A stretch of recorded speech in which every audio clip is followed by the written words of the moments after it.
All right, today we're diving deep into a tense you probably think you already know, the present simple. But we're going to look at it in a new way, as the absolute foundation of your English fluency, kind of like your default mode. But let me ask you something first. What if I told you that the number one mistake pretty much every English learner makes happens in what's supposed to be the easiest tense? Well, stick around because by the end of this, you'll know exactly what that mistake is and how to fix it for good. So, let's get started building that solid foundation. The absolute best way to think about the present simple is to imagine it's the factory default setting for your English. You know, it's the mode you use for all the basic stuff. Who you are, what your job is, your habits, and just general truths about how the world works. When you're just stating the facts, you're in default mode. Now, this default mode really has three main jobs. First up, habits and routines, like I ride a U-bike every morning. Then you've got permanent facts, like Taiwan has great convenience stores. Totally true. And third, fixed schedules. Things like the train leaves at 9 a.m. Seems pretty simple, right? But that number one mistake is hiding right inside this simple tense. Okay, now for the most important part. Seriously, mastering this one single rule is going to make you sound so much more natural, because this is where that big mistake almost always happens. And here's why this is so tricky for so many people. In a language like Mandarin, for example, the verb, to go, is the same whether you say I go or he go. The verb just never changes. But in English, whoa, it is a huge deal. The verb has to change. And that right there is the source of our big problem.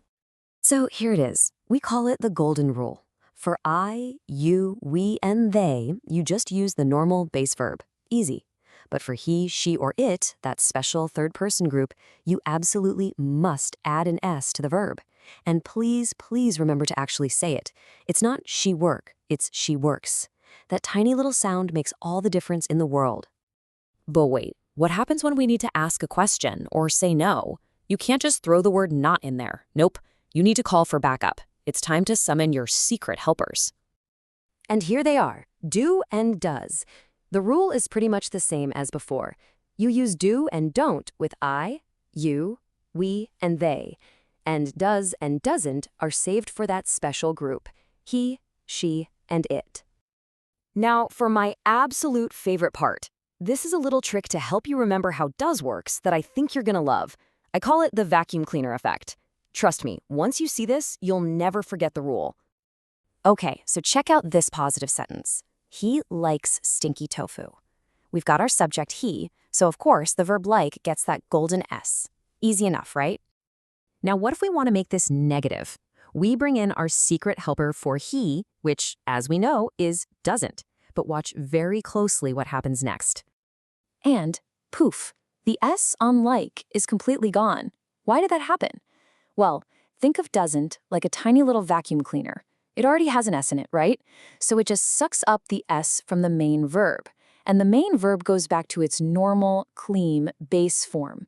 So it's he doesn't like, never he doesn't likes. All right, you've got the rules, you've got the metaphors. Now let's see how all this stuff actually works in practice, in the real world. Time to put your new skills to the test. First question for you. My boyfriend, should it be drive or drives a scooter to university? What do you think? The subject here is my boyfriend.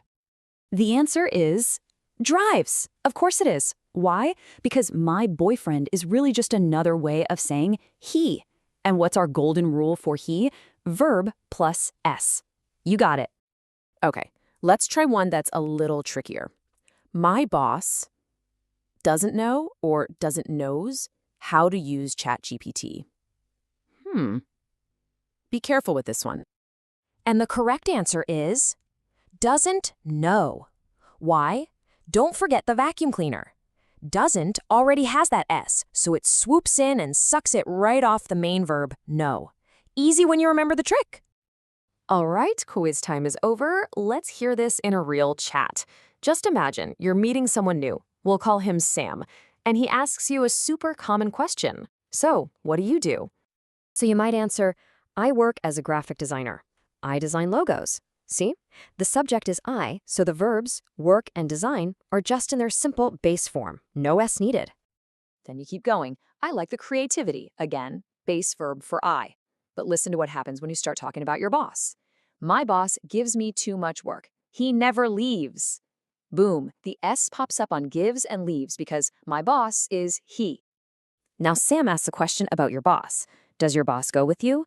Did you see it in action? He uses the helper does for your boss, and that vacuum cleaner effect kicks in, so the main verb is just go, not goes.